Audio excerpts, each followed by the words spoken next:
Next up, we have Jefferson Hansen. Jefferson Hansen is the author of the novel And Beefheart Saved Craig, Blazebox, and a number of poetry collections, including the Selected Jazz Forms from Blue Lion. He also has a collection of short stories called Cruelty, and I believe he has a few copies for sale to go along with your copy of the Almanac, of course. And he lives in Minneapolis. Please welcome Jefferson.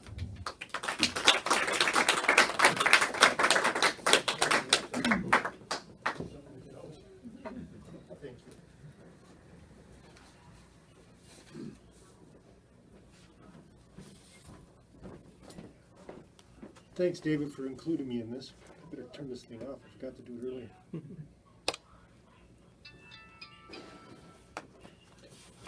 I'm going to read some poetry. Can you hear me? Yes. Okay, this is called The Branded Woman. It begins by, there's a character called What Nerve. What Nerve said to the branded woman, "I don't care what people think of me." Because character refers to nothing internal but to a discussion about you of which you are only a small part. How to learn how to lean into a 60-mile-per-hour wind.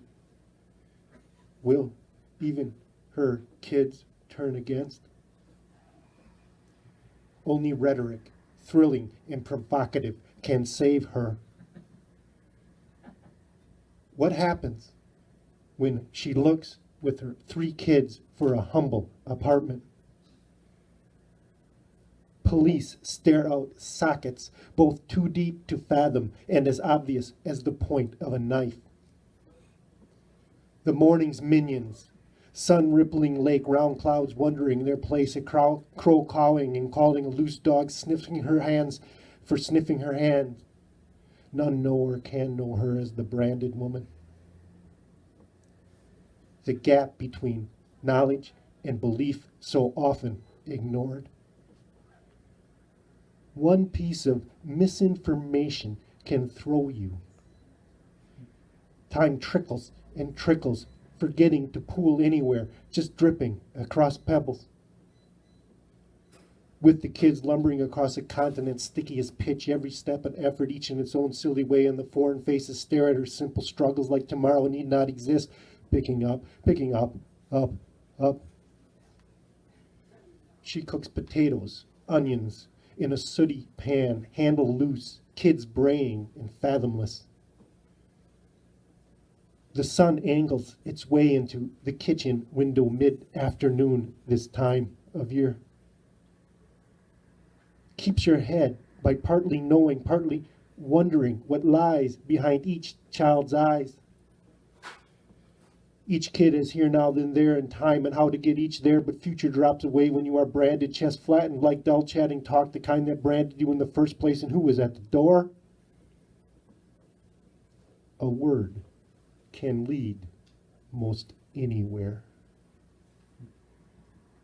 Her second child, green eyes squinting. Why won't anyone play with me? And what people think doesn't matter? Her man left, then others stopped bothering to notice her with her kids. Now they see the branded woman and laugh.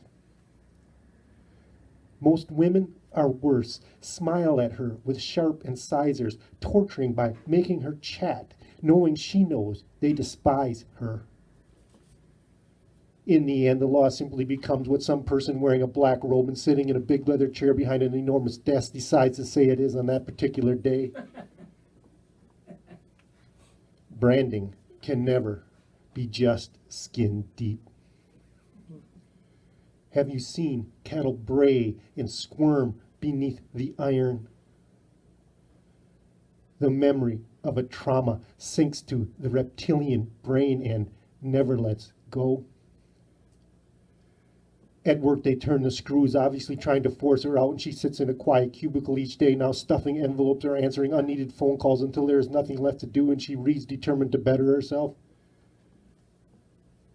Even a branded woman can have, perhaps must have, her pride. When what you positively know as true is recognized as crazy by the general population.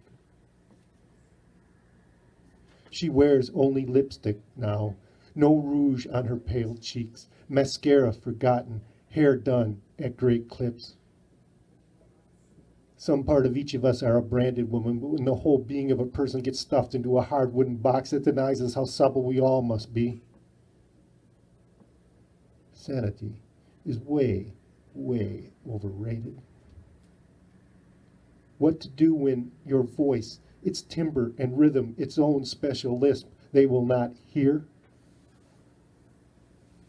To them, only a hiss comes out of her mouth when she speaks for her children.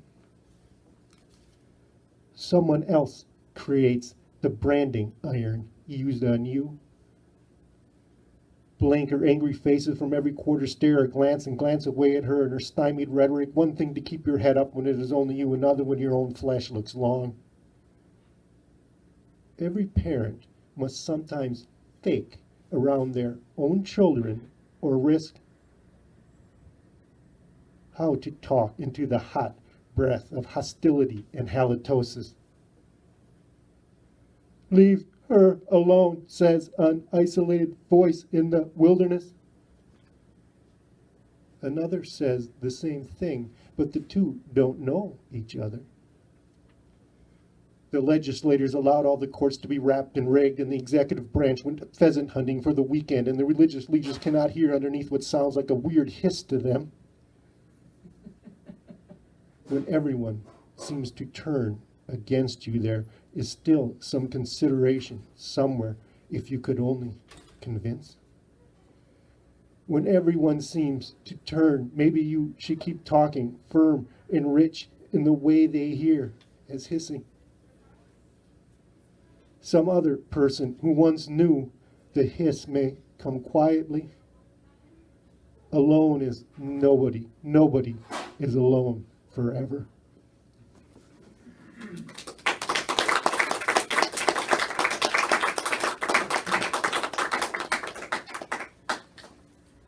This is called With My Daughter, and it intersperses lyrics by Howlin' Wolf, the blues man.